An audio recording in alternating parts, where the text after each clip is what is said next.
Welcome, everyone, to the return of the Horrorcast, episode 23.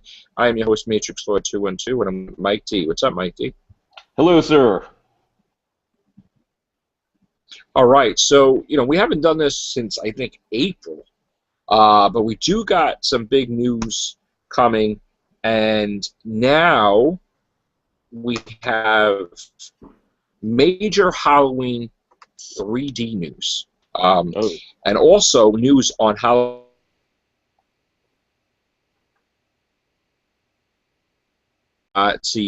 Malek Akkad, who took over the Michael Myers movies. Let's see what he had to say. He says he can announce that a box set will have the producer's cut finally of Halloween 6. It's been around for so many years, and people have had bad bootlegs. I'm really happy, and we're really able to get the right elements to put it all together. And it looks and transfers great. The sound is great. I think fans are going to be really happy with it. He was also talked about the plot, about the Thorn plot from Halloween H2O. And he says, we did discuss continuing it, and what happened was we were coming up to the 20th anniversary of Curse of Michael Myers. Wasn't one of the bigger box office hits. With the studio and I and his father, we got together and said, let's do the 20th anniversary. The only way to do it properly was to get Jamie Lee Curtis. Jamie Lee Curtis came back. It was kind of a whole different storyline. It focused on the whole Jamie Lee Laurie Strode character. So the Thorn thing faded away. And he thought that the right movie to make was H2O. He also said, right, talked about Rob Zombie's remake and asked about the rape scene from the hospital that was deleted out. He says it was a bit graphic, and we kind of wanted to ride the fine line that the people that Michael kills, we want to feel for them. So immediately, the two guys, when they're in that scene, you wanted him to kill them, to start rooting for Michael to kill them. It was a fine line. He said we wanted to still be scary, and we wanted the scary to be where the people would root for Michael Myers. So see, he also said the Halloween 3D. He said Todd Farmer and Patrick Lussier did the script. The next day after the last one came out, we were back in production for Halloween 3D. We were about 2 weeks from going down to Louisiana to shoot it, and for whatever reason, the studio thought that maybe we're moving too quickly. He disagreed. He says, I think that it was a great script with a great team, but right now we're currently working on a new script for Halloween 3, and it's working on. They were doing it right at this moment. He says, lastly, the potential Halloween 3D will follow the characters from the Rob Zombie. Well, it says here you can't talk about it too much, but it looks like it may follow the characters from the Rob Zombie the reboot. So whatever the script's going to be, obviously they are working on it as of right now. Halloween 3. Really interesting. I mean, what do you think, Mike D? Do you think they should just reboot it all together, or just, continue from Rob Zombie? I'm not a big fan of the Rob Zombie films. I'm a bit of a Halloween purist. I'm a huge fan of that franchise. I grew up with it since I was a kid, watching that and being obsessed with it. Right. I actually ordered a Trick or Treat Studios authentic Michael Myers mask. Replica from Halloween 2, actually, just this past week, that should be arriving any time. So I'm a huge Halloween fan. The thing with the series, I'm just not a big Rob Zombie fan with that. What kind of stood out to me and all that was they're shooting in Louisiana. Did I hear that correctly? That they were planning on that? Yeah, they were planning on it. Yeah, I'm kind of curious to see, because that's an interesting location to utilize for that film series. I would like to see Michael Myers get back to being the force of nature that he was intended to be, rather than just some big, burly hillbilly just going around hacking people. I mean, Michael Myers was always a force of nature, evil. I always was a Donald Pleasence fan. Yeah. And I really wasn't crazy about Malcolm McDowell. Yeah, at all.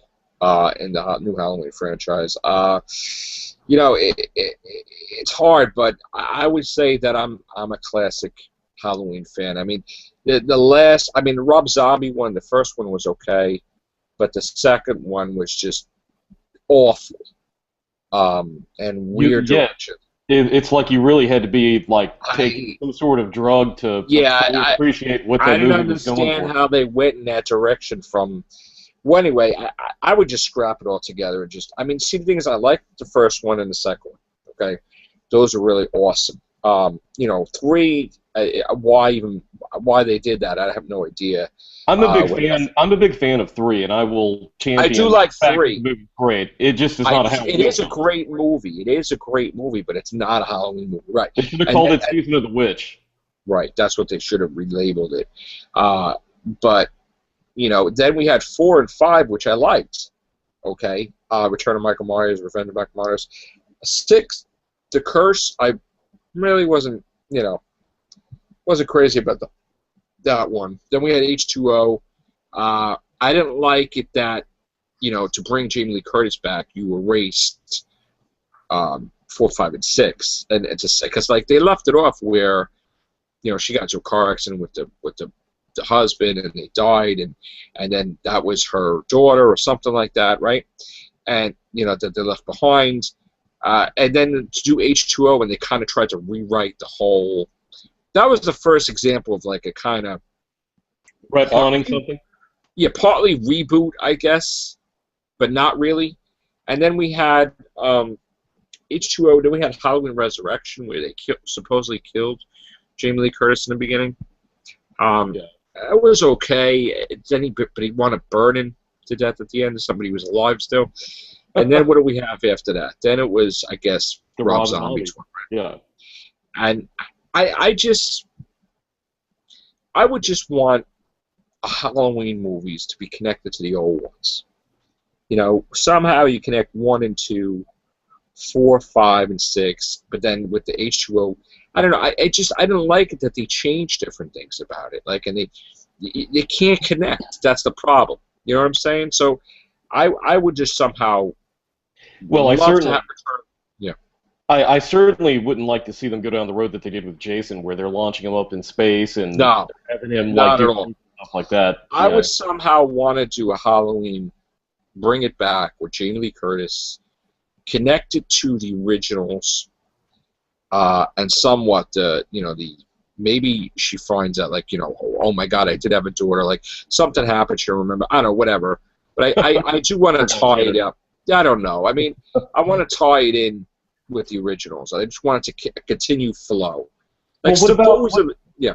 what about if he's just stalking Haddonfield for some particular reason? And I mean, I know that people are going to say, well, he has to. The whole point of the Laurie Strode character was he was stalking her for a purpose, and these other people were like collateral damage in his like lust for, you know, going after her. Right. But I mean, they could, or maybe even pick up with something like with the Thorn cult.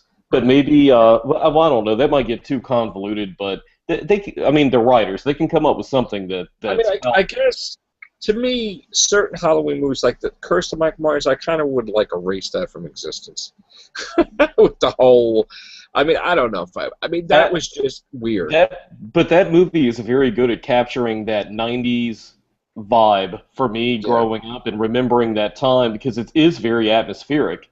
I know. And it is very well done to look at, but it's, you know, let's see. Have you seen Producer's Cut? No. I have not. Yeah. I'd like to see that and then kind of reserve judgment, and maybe we can come back and I think we show and talk about it. Somehow, if they could have Jamie Lee Curtis come and do another Halloween with maybe, because I love Danielle Harris. I love her. I mean, I don't know how they would, you know. I mean, she played the daughter, I guess, of Jamie Lee Curtis, right?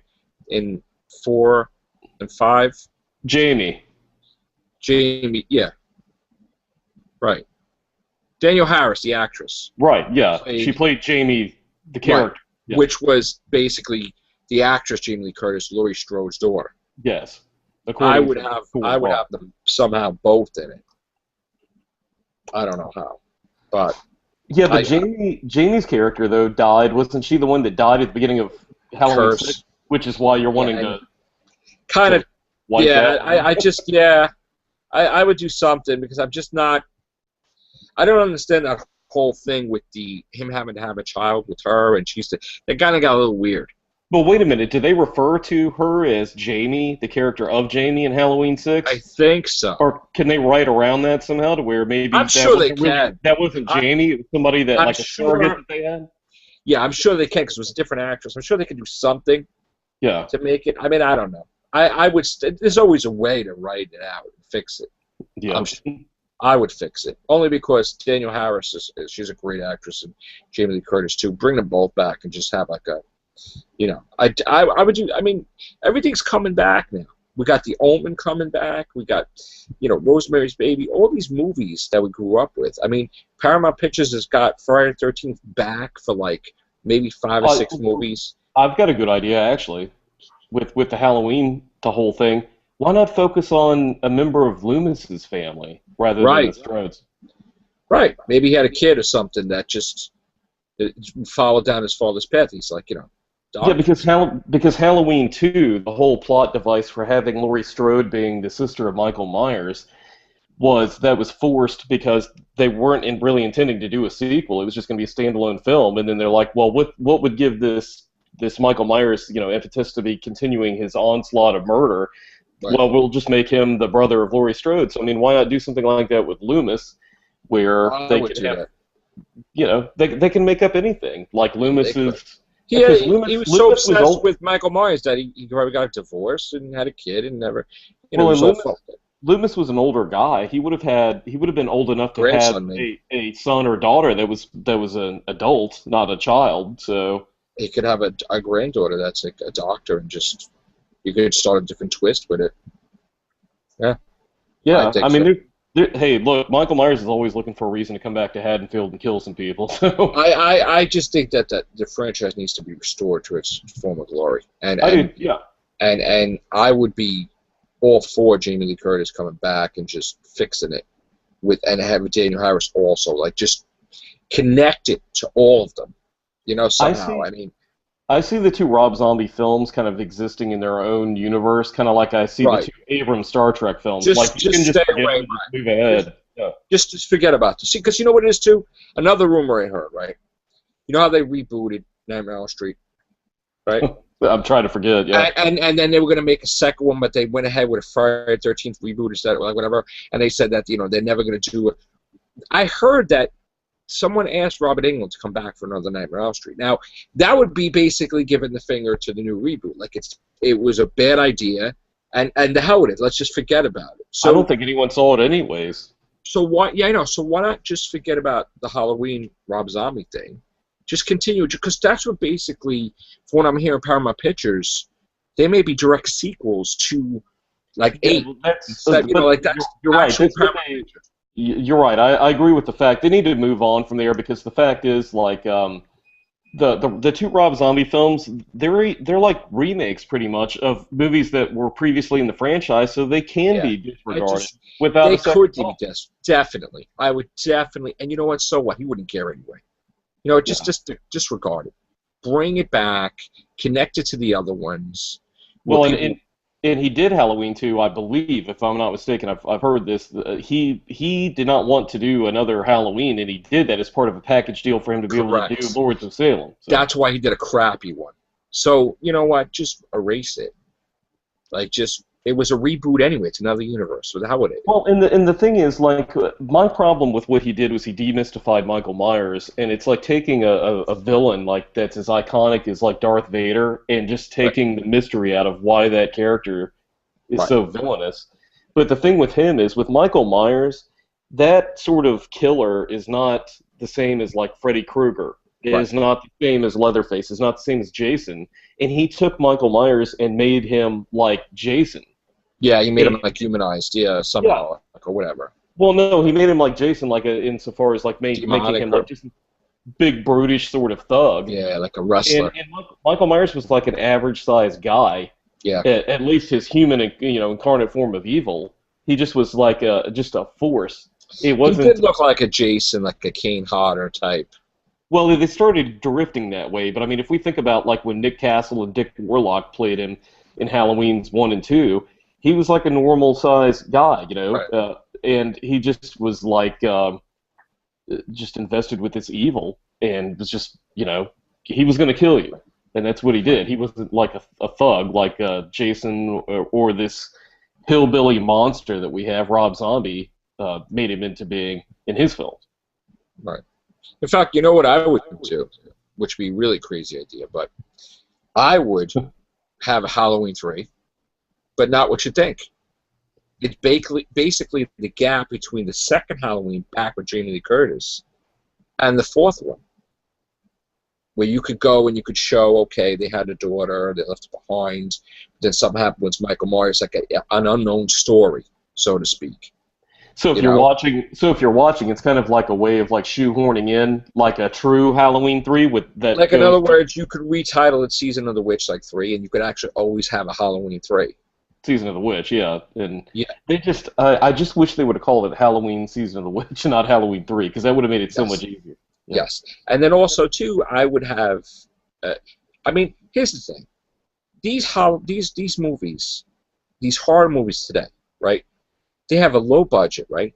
Yeah. They do phenomenal. Like, now is the time to bring everything back. The Conjuring, what it cost, like $10 million to make? It made like hundreds of millions of dollars. Like, they are popping out sequels like you wouldn't believe now. And you have like Activity. Trick or Treat, VHS, some of these anthology horror films, and they're planning. You know how they like Transformers? All right, Transformers 5, 6, and 7 is going to come out. They already have that planned out. The Purge, I'm sure. They're bringing Saw back. I mean, like Paranormal Activity, they're probably planning up to 10. I mean, this is the time. Like, you can make sequels on a low budget, even Friday the 13th, and pop them out. Like, Paramount Pictures popped out of Friday the 13th every year. Well, and people every year, they want films in the fall to go see, to get scared. I mean, that's just Halloween. Yeah, it's like going to see Christmas films around Christmas time, you know? So have Halloween-type movies on Halloween, like have Nightmare on Elm Street, Friday the 13th. Put them all out the same season. That would be great. I mean, when we were growing up, it's like, you know, the newest Friday the 13th film, the newest Halloween film. I mean, you know, every year you would go to see this around Halloween time. It was just a rite of passage, you know. You have the spring-summer movies. They come out. They start coming out in April. They run till like August, right? And then you're done. The summer's done. And then they have, all right, some movies. But they don't put like these massive blockbusters. Like, oh, they'll put it out December. That's a different story, okay? But get all the horror movies, put them out in October, all of them, and you're set. You know, there's an audience for everything. I mean, you know, the horror movies, they try to release horror movies all throughout the year now. Sometimes they don't work. You know, releasing it at the wrong time. Well, like Oculus came out at a weird time. Wasn't that like February? It came out, and it did okay. It wasn't a failure. What's up, Sam? It wasn't a failure, but I'm not sure if it's going to get a sequel. It's like in between. You know, well, it's like a sequel to that. It didn't invite a sequel, did it? It was a one-off. It's like a B movie. It's like a 70s B horror movie, like haunted. You know what? I honestly, I could see a sequel. I could see a franchise from Oculus, because it's all about the interpretation of what the mirror makes you see. So maybe she didn't die, or maybe she did, or maybe you could play with it in so many different ways. Hey, I got a good idea, since the real mirror in the film is like just down the street from where I live, and you know my buddy worked on the film down there. I could do like a Wes Craven's New Nightmare, where like fiction becomes reality, and I could go steal the mirror and bring it here to do a podcast. And then I open up a dimension of evil here by doing that, and it becomes a movie. I mean, in this day and age, we have sequels to stuff that makes no sense. Like, we had A Christmas Story. There's also A Wonderful Life you're making sequels to. They're making sequels to everything. So why not bring some horror movie, like, you know, why not do some Halloween movies connected to the old series? Why not do Return from England? I got to tell you, I'm really sick of seeing like big robot people in tights with superpowers films for the summer. I know we're always going to have that, but I love that. But yeah, I remember growing up, there was such a diversified selection of films to go see every week, and now it's like I mean, I like sci-fi. I like sci-fi. People don't know I like horror too. And then I could watch like anything. I variety of stuff. And I don't feel there's enough variety. I don't feel there's enough horror. It's like, well, you're going to have your requisite, you know, crap like romantic comedy that comes out that's, you know, like a we saw Oculus. film. Me and Sharon saw Oculus, then we saw Quiet Ones. You know? And it's like, all right, there's nothing. And then all of a sudden, now, okay, they got another thing coming out, Deliver Us from Evil. We'll see that. Yeah. Purge. It's like they're giving us crumbs, though. But it's like they're giving us crumbs. You know, it's like there's not a variety of horror movies, and they're all making money, so what's the problem? Why don't you just pop them out? They don't cost that much money to make, so what's the deal?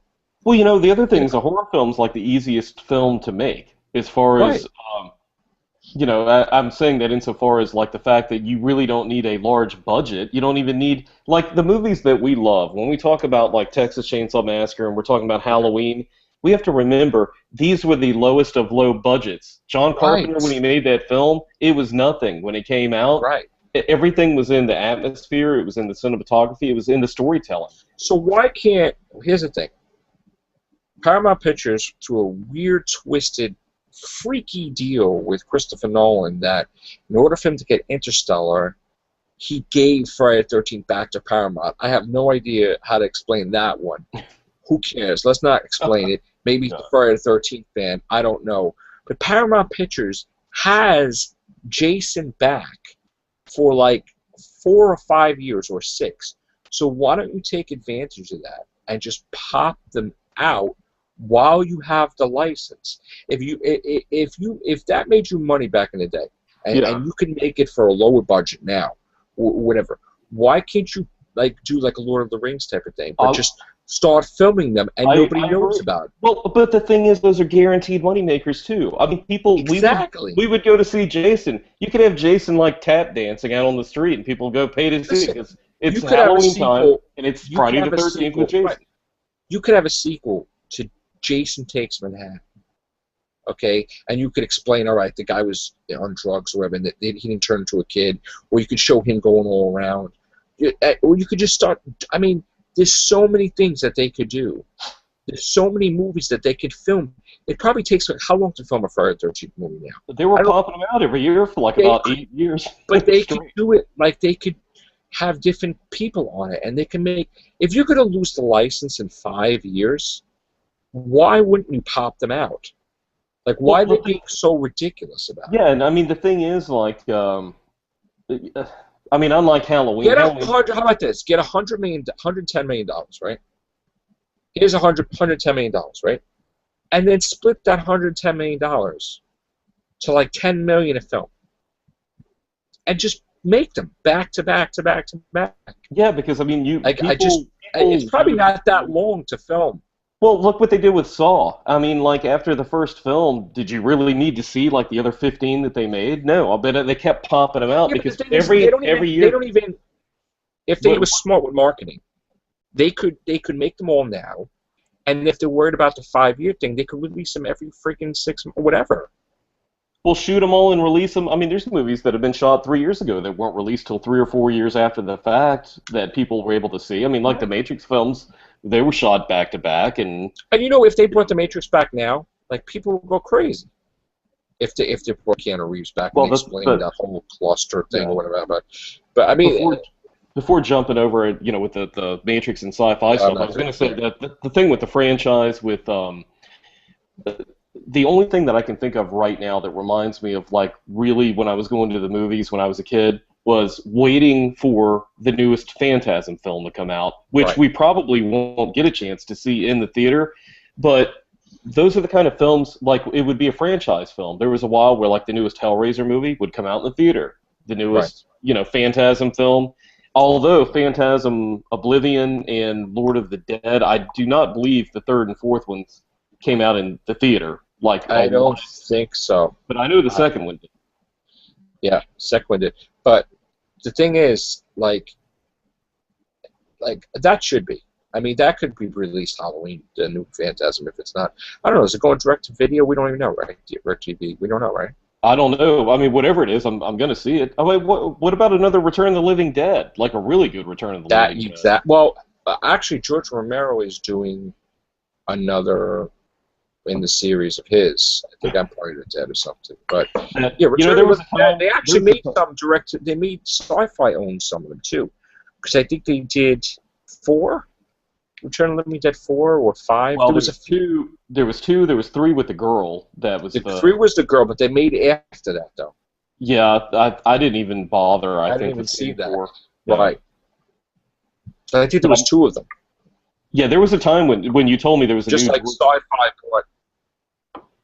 New what? There may be a delay. I apologize if there's a delay on here. So Okay. I think there might be a slight delay between you and I. So What were you saying? I told you what? Jaws? no, I was going to say there was a time where if you were to tell me that George Romero had a new zombie film coming out, that I would be incredibly excited. But unfortunately, I've seen the last 3 that he's done, and it's just been like more and more downhill. And I mean, even like John Carpenter and The Ward, I think was the last thing he did a couple of years ago, and I still have yet to see that. But I know that his stuff is kind of trickling downhill too. But don't even bring him back. Which one? M. Night. Don't even bring up that guy. Who? Which one? M. Night Shyamalan? Oh man. Yeah. He had one good movie and like a load of clunkers. So there you go. Well, actually, in his defense, though, I did like Signs. I thought Signs. I like Signs. I like Signs. Yeah. That's the most crap movie I've ever seen. Oh my god! I actually like it. Yeah. Hold on. Signs, I think, what it had going for it was he really did ratchet up the tension well and the suspense well in that, and he did a very good Hitchcockian sort of horror film that was a throwback to like older horror films where there's not like a bunch of gore. And yeah, I think. Well, maybe if you leave your brain at the door, you might like that movie. I guess. Oh, come on! It wasn't that bad. Okay. By the way, it wasn't The Village. That's okay. Your wife stuck up at a tree with a car for like the whole movie until you decide, oh, by the way, we should go swing away. It was just horrible, horrible movie. It made no sense. I mean, a waste of Mel Gibson, really. So, what was your favorite then? Sixth Sense, or was it Unbreakable? If you say you like Lady in the Water or The Village, I'm gonna start laughing because those. What was yours, Tim? No. I haven't watched any since then. I mean, I think probably Sixth Sense wasn't bad at all, but I had it spoiled for me. I mean, the whole. Yeah, that just sucks when that happens. Yeah, somebody. So your favorite? When you said the one movie that he did good, what do you consider the one movie? Sixth Sense. Okay. Yeah. After that, that's what I'm saying. He's a one-trick pony because his other movies just were like all about marketing, and they weren't actually a good film. You know, it was all about, hey, M. Night's back, check it out. You know, blah blah blah. Well, movie. We didn't mention the follow-up that he did, Unbreakable, the one after Sixth Sense. I don't remember that one. I saw it, but I don't remember it at all. Yeah, you know what? Don't say too much about it because I got to tell you, and you're gonna be shocked, but I didn't see that one. Watch it. I know you're gonna be like, "Oh my God!" You know what? I need to watch it. It's got Bruce Willis and Sam Jackson. I know. And with you being a comic book fan, it's the story's a parallel of like it's a real life comic book that's going on in the film, which is really cool to see. Right. The premise of it. So. Tim, you don't agree with us? You don't think that they should pop out like a whole bunch of horror movies, like Friday the 13th, Nightmare on Elm Street? I would agree with you, but I think maybe there's no market for it as far as they're concerned. They're all about making movies that sell. They're making so much money, though.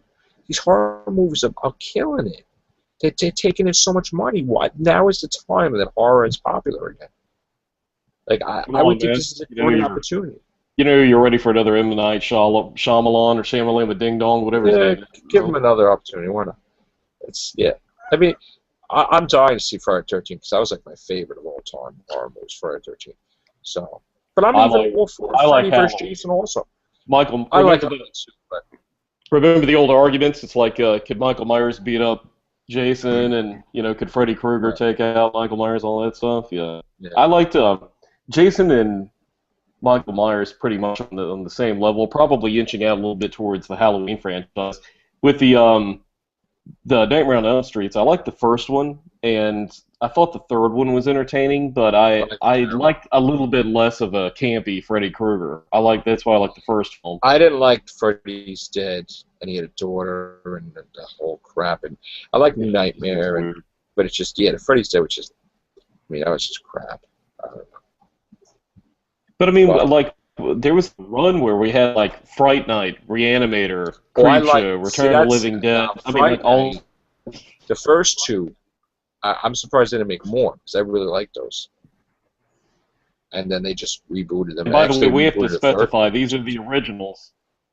Yeah, I liked. Was it Roddy McDowell?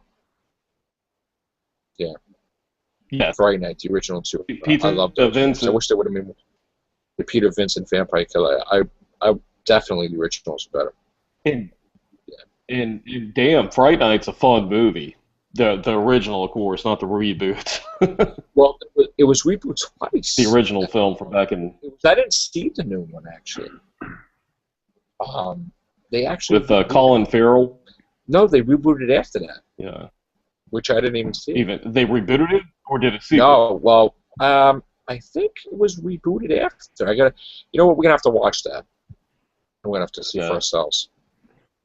Well, we got Phantasm 5 coming. Ravager, I believe, wasn't that the name of it? So thank God, there's something for me to look forward to in the horror. We have a new Halloween that we don't know what the hell it's about. We have a new Chucky, or actually maybe two Chuckies. We have a new Omen remake. Another Paranormal Activity, but I think it's delayed till 2016. What about a good Chapter 3? I read that they were talking about doing a 2-film epic sort of version of Stephen King's The Stand. I heard that. That would be good. Happening. That's happening, I think. I saw that at one time, like Ben Affleck's name was attached to direct. Oh, God. Well, he did a good job. I thought with Margot. What? So way to mess that up quick. Yeah, exactly. Yeah, just ask Batman. Yeah. Well, that'll be the ultimate test when he does his role as Batman. But anyway, that's for everything show. This horror, you know what? We got Friday the 13th. Oh, and that's another thing.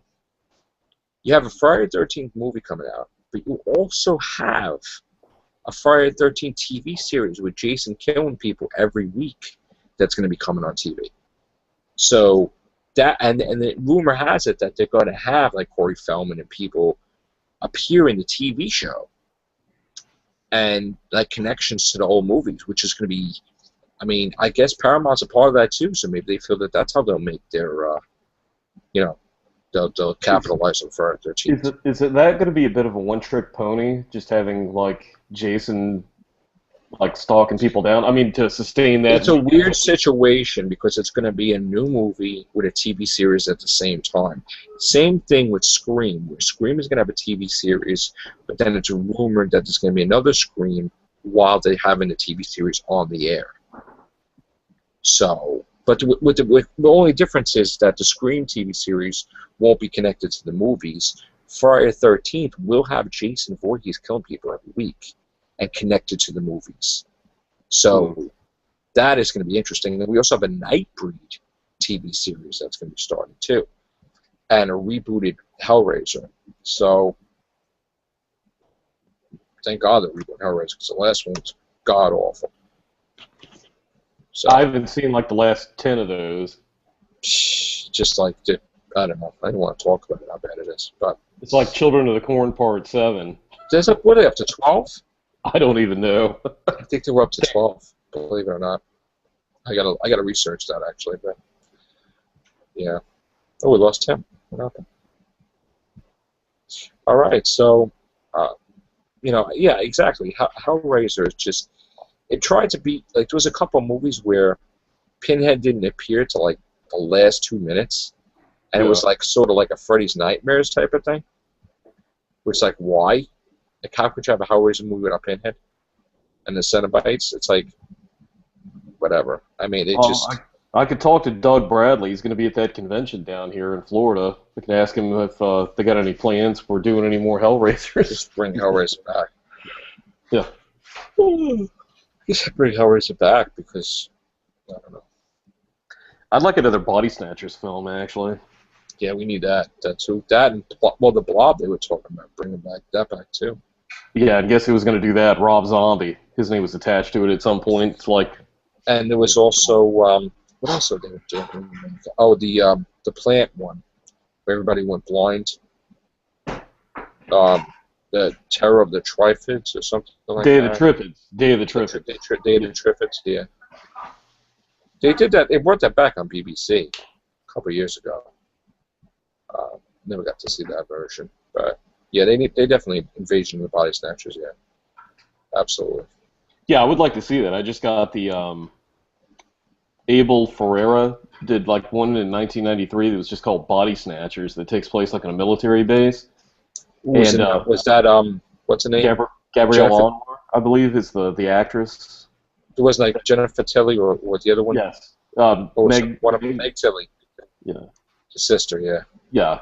I saw And that. my favorite's the Donald Sutherland one. Yeah. And Back in the that day. came out in '78 with Leonard Nimoy and But Brooke then Adams. they did a Nicole Kidman one, didn't they? Yeah, that was just called The Invasion with she and Daniel Craig. But that was Body Snatchers, though. I think. Yeah. Yeah, it was a little bit more. It was a little less horror and a little bit more the sci-fi aspect. The thing I always liked about the Philip Kaufman version from 1978 was with Donald Sutherland was it was actually a horrifying film. I mean, it was really scary. Actually, it wasn't like It was scary. I mean, what about like say Prince of Darkness? You ever like that movie? Yeah, that was I like that that. would be that would be an interesting. That was read. That was a creepy one too, because the girl got trapped inside. The mirror. Yeah, so that was like hell, right? So that was like weird and creepy. The end. Well, the whole thing again. What makes a great horror film most of the time are like a person or a group of people that are having to hold off an outside force in a secluded location, and that's a good example there. The church. Remember The Unholy? The Unholy too. That was another movie.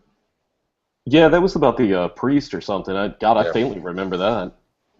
Yeah, that was good. Though. I remember it being good.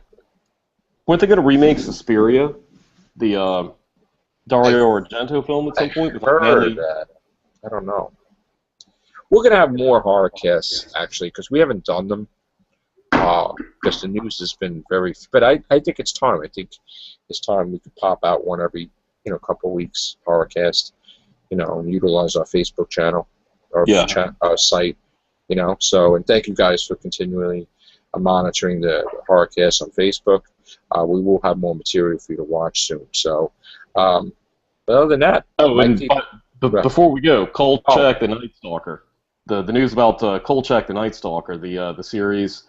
It was a horror series that came out in the mid '70s, but they were talking about casting news for like Johnny Depp playing Carl Kolchak in that, and that's a really cool series. So I guess if you want to say something too before we go about the convention or something you were saying. Oh yeah, I was going to say this having to do with horror of cast with the horror cast, of course, was Toby Hooper, the director of Texas Chainsaw Massacre and The Funhouse and Salem's Lot. He's going to actually be at the Alamo Draft House next week in person for some event for the Texas Chainsaw Massacre. So if anyone's listening to this, that's just to give you a little bit of a heads up. You might want to go on the internet, check the date and time specifically for when he's going to be there. But I have a friend that lives in Austin. He was telling me that they have announced that he will be in town next week there. So if you're a fan of any of those films, bring your stuff, get it signed, go shake the guy's hand, all that stuff. Check it out, yeah. I heard they're doing another Texas Chainsaw Massacre as well. So that's I don't know which one that is now, but we'll be reporting that as it comes available. So, all right, Mike D. Tim just left. I guess he's going to come back, but thanks, guys, and check out our other shows. Everything Show. Probably do one later. All right, take care. Bye for now.